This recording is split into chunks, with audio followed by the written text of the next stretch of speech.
बिस्मिल्लाहिर्रहमानिर्रहीम रब्बिश्रह ली सदरी व यस्सिर ली अमरी वहलुल उक़दतम मिन लिसानी यफ़क़हू क़ौली।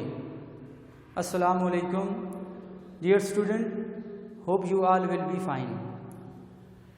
Today again we starting our exercise number 4.5 and our question is question number 5. What is question number 5? Subtract first expression from the second. Dear student, थोड़ा सा फिर हम जो अपना प्रीवियस नॉलेज है उसको रिकॉल करते हैं। इससे पहले जो क्लास थी उसमें हमने क्या सीखा था? हमने ये सीखा था कि how we add algebraic expression. तो उसके लिए वही मैंने आपको दो मेथड बताए थे, वर्टिकल मेथड और हॉरिजेंटल मेथड। तो मैंने आपको कहा था कि अगर आपके पास रैशनल एक्सप्रेशन आती है अलजेब्रिक में तो उसके लिए बेहतर यही है कि आप जो है वो हॉरिजेंटल मेथड अप्लाई करें। हॉरिजेंटल मेथड क्या है कि आप इसको एक सीधी लाइन में इस तरह एक्सप्रेशंस को लिख देते हैं और फिर आप उनको ऐड करते हैं। तो एडिशन और सब्ट्रैक्शन जो है ये सेम है, सिर्फ एक चीज़ का डिफरेंस है। वो क्या है जी कि आपने सेकंड अब एक्सप्रेशन को पहले रखा, फर्स्ट को उसमें से सब्ट्रैक्ट किया।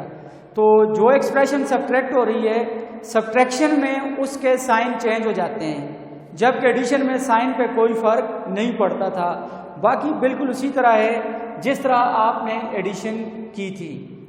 अब मैंने आपको समझाने के लिए यहाँ पर क्वेश्चन नंबर 5 का सेकंड पार्ट जो है वो मैंने यहाँ पर लिख दिया है। तो बेटा सेकंड और थर्ड पार्ट इसका मैं खुद करूँगा और फर्स्ट और फोर्थ पार्ट जो है ये आपका होम टास्क होगा। तो अब हम अपने क्वेश्चन की तरफ आते हैं और इसको सॉल्व करना शुरू करते हैं। तो देखिए हमारे पास एक्सप्रेशन क्या है, 8x² - 7x² + 1, ये फर्स्ट एक्सप्रेशन है। सेकंड क्या है जी, 8x² + 7 डिवाइडेड बाई x² + 1, ये सेकंड एक्सप्रेशन है। तो हम फर्स्ट एक्सप्रेशन को सेकंड में से सब्ट्रैक्ट करते हैं। तो बेटा देखें इसके लिए जब मैं इसको सब्ट्रैक्ट करता हूं तो अब वही बात है कि यहाँ पर हमारे पास जो एक्सप्रेशन दी हुई है उसके डिनोमिनेटर सेम है। तो जब डिनोमिनेटर सेम हो तो एलसीएम वही आ जाता है। तो मैंने इस तरह लाइन लगाकर इसका एलसीएम क्या आ जाएगा जी, x² + 1। तो ये बेटा इसका एलसीएम हो गया। अब जब एलसीएम सेम हो यानी डिनोमिनेटर सेम हो तो आपके पास जो एलसीएम आएगा वही होगा।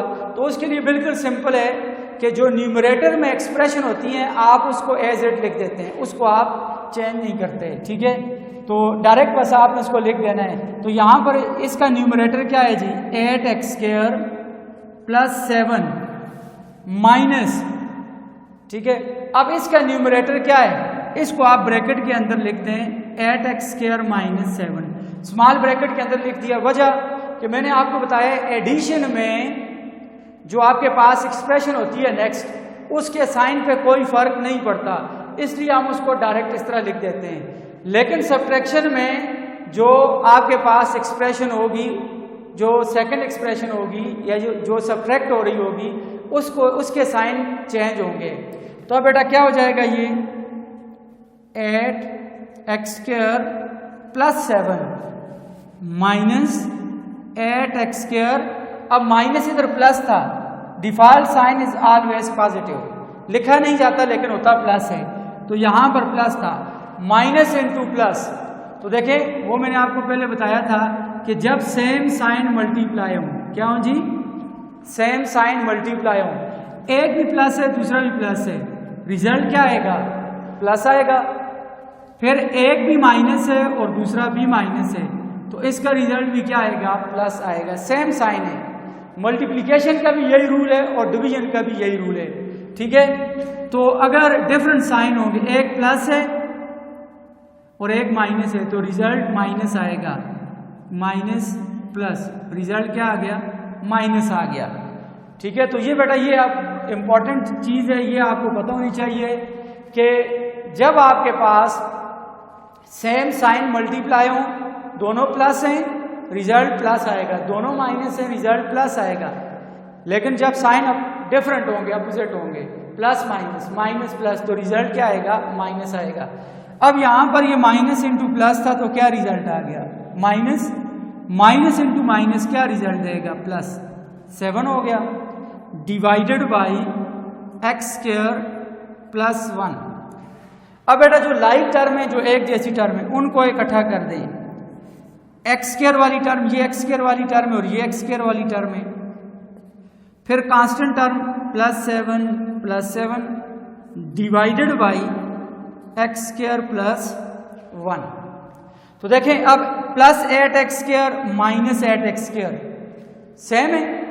8 में से माइनस 8 को निकालें तो 0 रह जाएगा, ये कैंसिल आउट हो गए। प्लस 7 तो क्या रिजल्ट आ गया? 14 divided by x square plus 1। तो ये हमारा आंसर है। बिल्कुल सिंपल है। हमने क्या किया?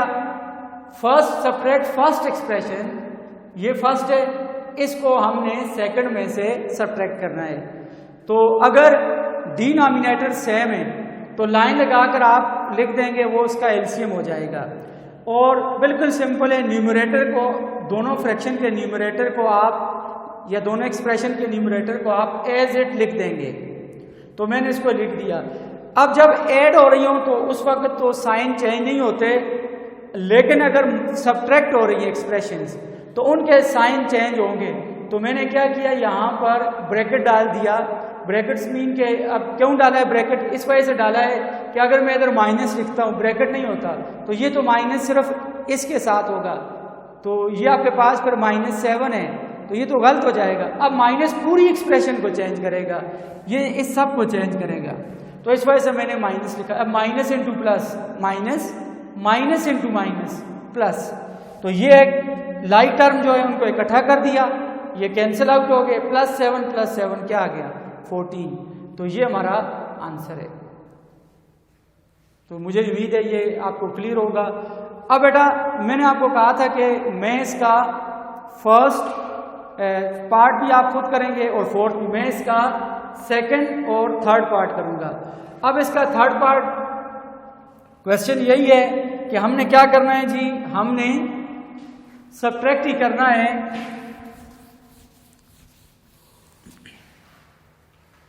तो देखें थर्ड इसका पार्ट है जी,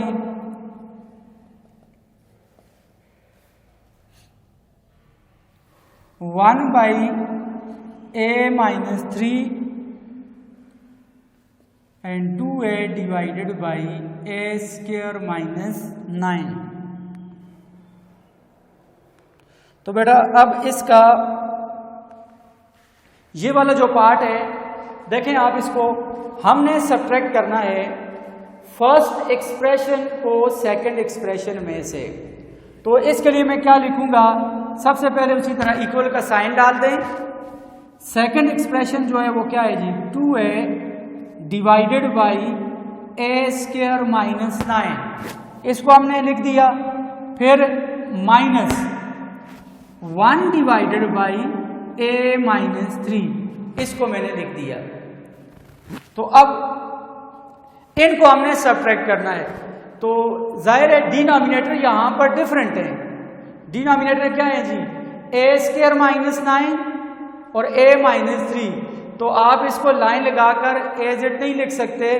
तो मैंने आपको ये कहा था कि जब डिनोमिनेटर डिफरेंट हो तो बेटा आपने क्या करना है, आपने उनका एलसीएम लेना है। और कैसे लेंगे एलसीएम, तो देखिए यहाँ a² -9 है और यहाँ क्या है, a-3। जिस तरह फिर वही एग्जाम्पल है 4/5 -2/3। तो मैं क्या करता हूँ जी, अब डिफरेंट है, एलसीएम क्या आ जाएगा, 5 और 3 का 15 आ गया। तो पहली फ्रैक्शन लेंगे, इसके डिनोमिनेटर को एलसीएम पे डिवाइड करो, 5 को 15 पे डिवाइड करो, क्या आंसर आता है 3, उसको इसी के न्यूमरेटर से मल्टीप्लाई कर दिया, तो इसका काम खत्म हो गया। अब दूसरी फ्रैक्शन लें, ये वाली, इसके डिनोमिनेटर को एलसीएम पे डिवाइड करें, दरमियान में साइन क्या है, अब माइनस है, पहले हमने प्लस वाला किया था। तो 3 को 15 पे डिवाइड करें, क्या आंसर आएगा 5 मल्टीप्लाई बाय इसका न्यूमरेटर क्या आ रहा है 2। तो 3 4s are 12, 5 2 10, तो क्या आ जाएगा हमारे पास 2/15। तो बेटा यही वाला स्ट्रेटजी जो है वो हमने इस पर अप्लाई करनी है, यानी अलजेब्रिक एक्सप्रेशंस पे। तो अब इससे पहले काम करें, यहाँ पर a² -3 और a -3, तो इसका ज़रा डायरेक्ट एलसीएम आपको मुश्किल लगेगा। तो पहले मैं इसको ब्रेक करता हूँ, ठीक है, इसके फैक्टर बनाता हूँ, इसके मैं पहले टुकड़े करता हूँ जी। a² -9 को हम क्या लिख सकते हैं, ये फार्मूला बन जाएगा a का स्क्वायर -3 का स्क्वायर, इसको मैं एज इट लिख देता हूँ। तो ये हमारे पास क्या आ जाएगा 2a डिवाइडेड बाई, अब ये a² -b² वाला फार्मूला, a² -b² क्या होता है a + b a - b। तो यहाँ a का रोल a ही प्ले कर रहा है, ठीक है, और b का रोल 3 प्ले कर रहा है। तो a का स्क्वायर -b का स्क्वायर किसके इक्वल है a + b, तो a का रोल a प्ले कर रहा है और b का रोल 3, तो क्या आ जाएगा a + 3 और a - 3, तो ये आपके पास आ गया a - 3, ठीक है। अब इसका एलसीएम लेना आसान है, तो एलसीएम के लिए एक आपको फार्मूला मैंने बताया था, ये आपने याद रखना है। एलसीएम क्या होता है जी, एलसीएम एक्चुअली होता है common multiply by non common. LCM का क्या रूल है जी, एलसीएम किसके इक्वल होता है, एलसीएम होता है common multiply by non common, यानी common factor multiply by non common factor. अब ये हमारे पास जो रैशनल एक्सप्रेशन है, इसमें आप देखें इसका डिनोमिनेटर में कौन से फैक्टर्स आ रहे हैं, a + 3 और a - 3, और दूसरी जो एक्सप्रेशन है उसके डिनोमिनेटर में कौन सा फैक्टर आ रहा है a - 3। तो a - 3 स्टूडेंट्स यहाँ भी है और यहाँ भी है, तो इट्स मीन ये कॉमन है, ठीक है। तो ये a - 3 आ गया, क्या आ गया पहला फैक्टर कॉमन, तो ये आ गया। मल्टीप्लाई बाय नॉन कॉमन, तो जाहिर है यहाँ पर a + 3 है, तो ये a + 3 यहाँ नहीं है, तो ये नॉन कॉमन में आ गया, तो इसको इससे मल्टीप्लाई कर दें, ठीक है। तो ये दोनों आपस में मल्टीप्लाई होकर इसका एलसीएम क्या आ जाएगा a - 3 और a + 3, या a + 3 और a - 3 एक ही बात है, ये इसका एलसीएम आ गया। अब हमने इनको सॉल्व करना है, पहली फ्रैक्शन को ले लें ये वाली। तो कैसे सॉल्व करते हैं, डिनोमिनेटर को एलसीएम पे डिवाइड करो, इसका डिनोमिनेटर क्या है a + 3 a - 3 और एलसीएम भी क्या है a - 3 a + 3। तो जाहिर है जब ये डिवाइड होंगे a + 3 a - 3 किस पे डिवाइड होगा a - 3 और a + 3 पे, तो बेटा ये क्या हो जाएंगे कैंसिल आउट हो जाएंगे, तो आपके पास रिजल्ट क्या रह जाएगा 1। तो 1 जब रह गया तो 1 मल्टीप्लाई बाय इसका न्यूमरेटर क्या है जी, मैं इसको इस तरह लिख देता हूँ जी, इसका रिजल्ट 1 आया है तो न्यूमरेटर क्या है 2 है। अब इसका काम खत्म हो गया। अब दूसरी फ्रैक्शन लें ये वाली, डिनोमिनेटर को एलसीएम पे डिवाइड करें, एलसीएम क्या है a - 3 और a + 3, तो इसका डिनोमिनेटर क्या है जी a - 3, जब इस पे डिवाइड करें ये इससे कैंसिल आउट हो गया। अब क्या बच गया है a + 3, तो दरमियान में माइनस साइन है a + 3 मल्टीप्लाई बाय इसका न्यूमरेटर क्या है 1 है, तो बेटा आप देखें 2a मल्टीप्लाई बाय 1 क्या आ जाएगा 2a आ जाएगा। अब ये माइनस साइन अंदर इस एक्सप्रेशन को चेंज करेगा, a + 3 मल्टीप्लाई बाय 1 a + 3 आएगा, रिजल्ट पे कोई फर्क नहीं पड़ेगा। तो हमने क्या करना है, अब इस माइनस को अंदर मल्टीप्लाई करो, माइनस है -3 डिवाइडेड बाई, अब इसको आप वापस, चूंकि हमने इसको सॉल्व कर दिया है, हमने अपना काम निकाल दिया है, तो बेटा हम क्या करेंगे, इसको वापस हम किस फॉर्म में लिख सकते हैं a - b और a + b, a - b और a + b, या a + b और a - b किसके इक्वल होता है a² - b² के। तो ये हमारे पास, इसको हम फिर लिख सकते हैं a का रोल a ही प्ले कर रहा है, a का स्क्वायर -3 का स्क्वायर, तो ये क्या आ जाएगा। अब यहां से आगे इसको मैं इस तरफ लिखता हूं, देखें ये हमारे पास क्या आ गया 2a - a, 2a में से जब हम 1a को निकालेंगे तो क्या रह जाएगा, 1a minus 3 divided by a square minus 3, बल्कि इसको आप ऐसे भी लिख सकते हैं, या एक काम करें यहाँ पर अगर आप इसको वैसे ही छोड़ दें तो फिर भी ये आपके पास, इसको यहाँ मल्टीप्लाई बेशक ना करें क्योंकि ये बाद में फिर कैंसिल आउट हो जाएगा। तो ये हमारे पास क्या रह गया जी, a माइनस 3 और a प्लस 3। तो अब देखें बेटा ये वाला जो फैक्टर है a माइनस 3 से कैंसिल आउट हो गया, तो हमारे पास क्या रह गया, ऊपर 1 रह गया, 1 डिवाइडेड बाई a प्लस 3। तो ये हमारा आंसर है। तो होपफुली ये आपको बिल्कुल क्लियर हो गया होगा। तो ये हमारी एडिशन और सब्ट्रैक्शन थी कि किस तरह हम अलजेब्रिक एक्सप्रेशंस को आपस में ऐड करते हैं और किस तरह सब्ट्रैक्ट करते हैं। तो सब्ट्रैक्शन और एडिशन में सिर्फ एक ही डिफरेंस है कि सब्ट्रैक्शन में जो सेकंड एक्सप्रेशन होती है जिसको हमने सब्ट्रैक्ट करना होता है उसके साइन चेंज होते हैं, बाकी दोनों के लिए सेम है, दोनों मेथड अप्लाई होते हैं, वर्टिकल भी और हॉरिजॉन्टल भी। तो ये अब आपका होम टास्क है कि डू क्या है जी, part first and fourth yourself, ये आपका होम टास्क है। तो बेटा आज के लिए ये हमारा जो लेक्चर है वो यहीं पर एंड होता है। तो इंशाल्लाह नेक्स्ट जो हमारा लेक्चर होगा उसमें हमने यही सीखना है कि सिंप्लीफाई किस तरह करना है, हमने अलजेब्रिक एक्सप्रेशन को या रैशनल एक्सप्रेशन को कैसे हमने सिंप्लीफाई करना है। तो इंशाल्लाह फिर ये हम नेक्स्ट टॉपिक में डिस्कस करेंगे। तो आज के लिए इतना ही काफ़ी है। Thank you very much.